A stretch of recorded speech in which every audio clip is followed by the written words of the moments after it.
right. So I wanted to talk about two things that I view are really important. One, the Trump administration is trying to give $1,000 to migrants that self-deport, that leave. First things first, he's never going to pay that. But I also find it funny that he's offering more money to migrants than either Joe Biden or Kamala Harris. And I thought Republicans were against this, against giving migrants money. I guess not. It is funny that he's like sort of backtracked from this, where he was like, they're going to deport and get everybody to leave, and it's going to be really easy. And Trump knows what he's doing to suddenly like, I'm going to have to pay people to leave. So there's like a weird backtrack there.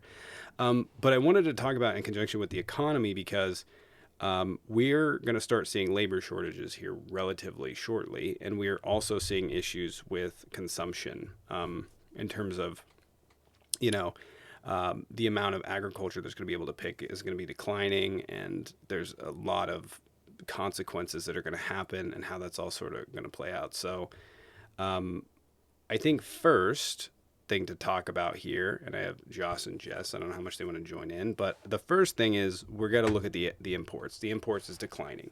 35% contracts are being canceled. Truck drivers are sitting at ports of entry. And so I think as I'm watching this emerge, I'm sort of tracking to see like what unforeseen consequences are there going to be. And basically what I've found out is all of them. There will be endless unforeseen consequences as a result of this. Truck drivers, especially those that are owner operators or those that are, trucking companies, they're going to get hit hard. And especially if they're long haul transportation truckers, they have major overhead with their cab. Those trucks cost $500,750,000. They're very expensive. It's a house. And so you can imagine paying a $5,000 a month, $4,000, $3,000, whatever it is, overhead, and just keeping your truck going and not having any loads is going to create a lot of burden. A lot of trucking companies already accrued an incredible amount of debt throughout the pandemic, and so expect more. On top of that, because there's so many available truckers, the amount of volume or the amount of value per load is going to decline. And so there's going to be that issue. You're going to have truckers running into incredible debt. You're going to have distribution warehouses running less. And basically what I'm kind of viewing here is there's going to be after 3-4 months or so, there's going to be like a full-blown breakdown in the transportation services and distribution services of this country. And what's concerning is because the numbers are coming out, like we talked about the decline in GDP, which there was a decline in GDP. I talked about it the night before those numbers were released and was basically like, it wouldn't surprise me if we didn't see that much of a drop off because there's not that much of a decline yet. This next quarter, though, we're going to see it. And so my fear here really is that when the numbers start coming out over the next few months, the Trump administration is ignoring that this is a problem because they want to make it, you know what I mean? Like we're going to have, we have negative 2% GDP growth through the next quarter, right? They'll find a way to attempt to justify that. And then pretty soon we're just walking into this trap, this worse situation where it's like, everything's shutting down now. We're in a full-blown free fall and no one saw it coming. No one prepared for it. And we have truckers going under. We have distribution warehouses laying people off and firing people. And we don't really even at that point, if this goes on for 2 or 3 quarters, we won't have the ability just to restart it. So I'm curious as to what your thoughts are on that. But that's kind of my thought is we're going to watch the distribution infrastructure break down. And by the time those numbers come out and the Trump administration realizes that there is a problem, we're going to be too deep to backtrack. And we're going to be in a real bad position. I hope that doesn't help or that doesn't happen. But that seems to be what it looks like we're heading for. And on top of that, kicking migrants out of the country, driving down the price of agriculture or driving up the price of agriculture is going to have dire effects on restaurants. I don't know if you guys know this. Restaurants bring in about 30% of all the agriculture in this country goes into warehouse or goes into restaurants. And if they're not bringing it in, then that's going to decline the amount that's obviously being sold. Restaurants are going to get hit because prices are going to go up. People aren't going to be able to afford to eat out. There's already a lot of problems and we're just headed for a full-blown depression. And at that point, again, the Trump administration kicks out so many people, scares so many people away. How do they come back? How do they, like if you're an immigrant looking at this going, I just violently kicked out of the country by the Trump administration. How do you trust them to come back when they're inevitably like, no, we need more workers? I don't know how that's all gonna pan out, but Jess and Josh, I wonder if you guys got your thoughts on it. But my thought is this is going to be probably a lot longer of a decline, because those numbers are going to take some time, and then we're going to watch it where it's just really bad all of a sudden. It'll just be like, oh, this is bad. I think we'll see stuff off the shelves over the next 6 weeks or so.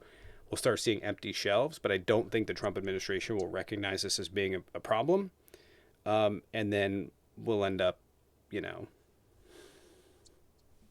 in a really bad spot. So, what are your guys' thoughts I on think that's this? already being I think that's already been proven true, quite honestly. We saw a recent interview on ABC and he was bold-faced lying about, I didn't say you're gonna get less dolls because things aren't gonna be on the shelf. Like he knows what's coming and he's trying to pivot. So I think your assessment is pretty accurate. Yeah. I think that's really what I'm thinking is he's going to attempt to convince everybody of this and convince them and convince them and convince them and drag it down. And then at a certain point it's just not going to be, and he's going to attempt to pivot. I think by that point we'll be in pretty dire economic circumstances. Um, I don't foresee it being a good outcome, and I think they'll backtrack on the tariffs. I wish I knew, and everybody I think on planet Earth wishes they knew what he wanted out of these tariffs. But it's becoming crystal clear that it's going to be real bad here real soon. Um, Port volumes drying up, contracts are drying up. We'll see what happens here. I don't know, Josh. Thoughts? So they just had a report saying that the last ship coming from China, the last non-tariffed ship, has entered American waters. So everything after this is going to be tariffed.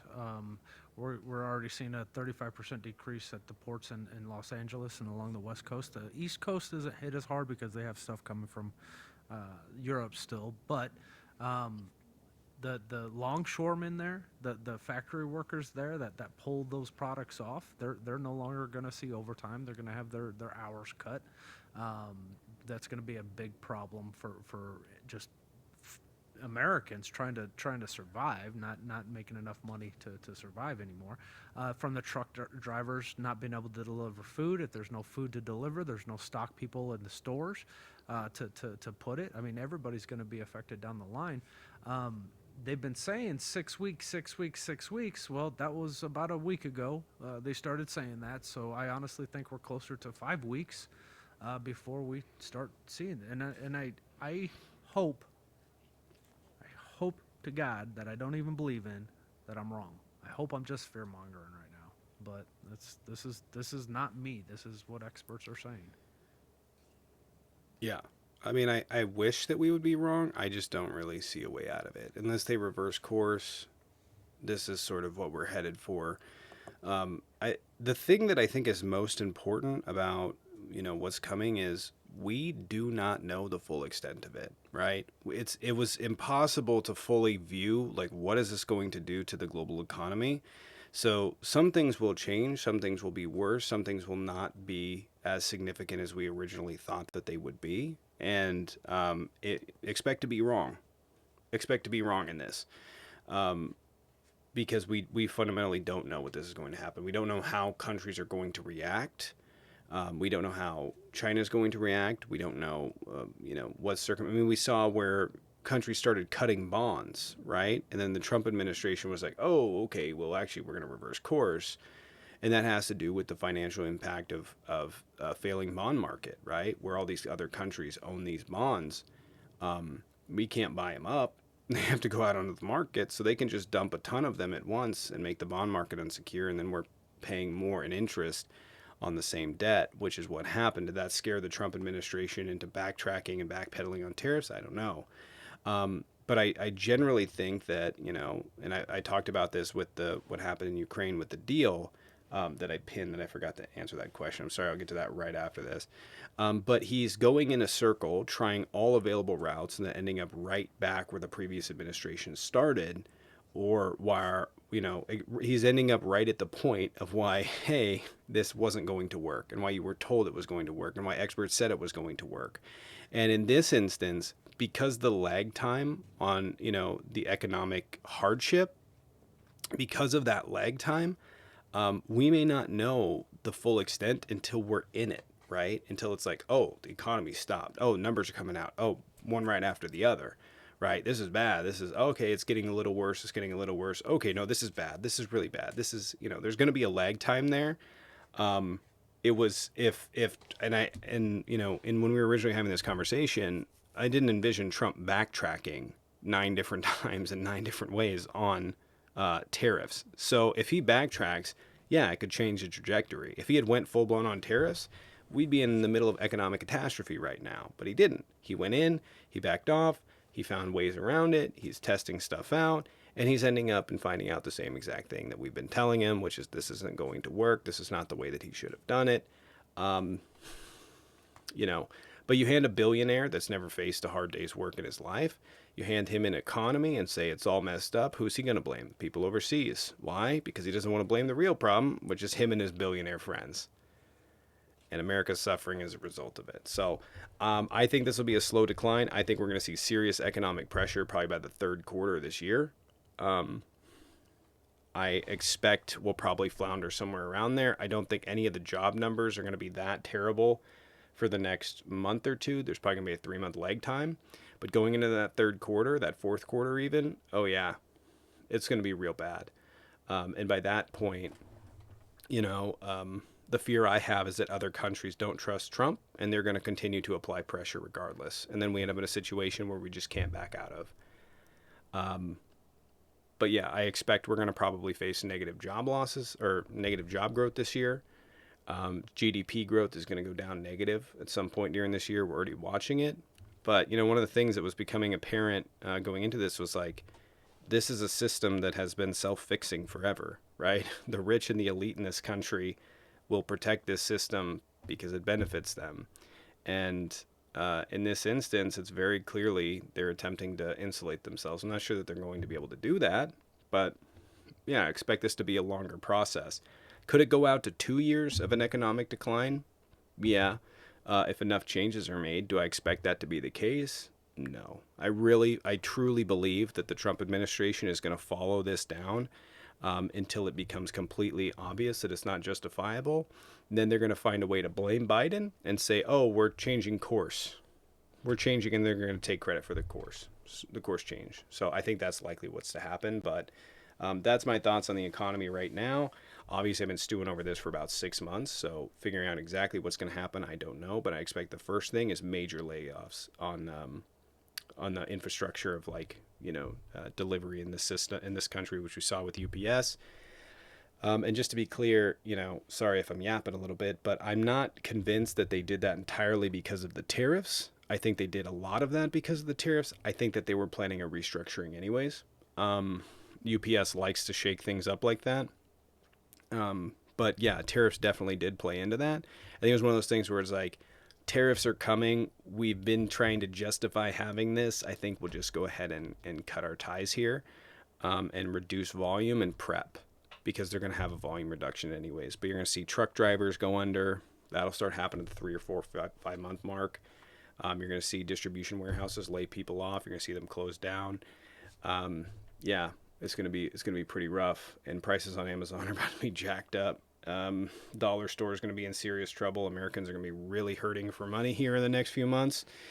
And yeah, I'm not really sure how because I went to the grocery store last night, just as a side note before we end this segment. I went to the grocery store last night. They jacked everything up. Everything's been jacked up. I think it's like, what is it? Was it, Have you seen the price of yogurt, beef? like in the cups or whatever? Christmas, man. Yeah. Beef is Yeah. so expensive right now. Yeah. No, I bought yogurt. I know you're getting ready to go, And but like I'm the curious 4 what your case was a I'm curious what your Chobani. thoughts are on Virginia. Went up like $1.50. Virginia. My thoughts on what? What about it? On Virginia elections. I have not looked into it at all yet, to be honest with you. But I can. When are the elections?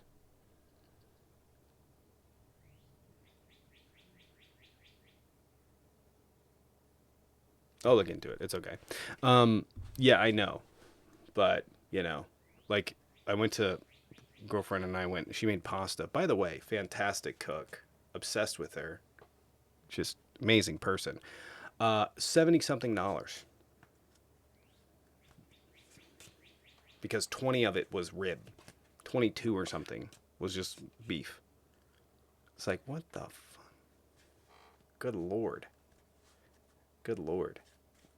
Anyway, Yeah, man. The beef was like $8 a pound for the cheap stuff. yeah. That's fucking So expensive, bro. it's gonna go up though. It's gonna go up. We're gonna see it go up, and I expect a slow, inevitable decline through the year. So prep for it. We'll see what happens, but yeah.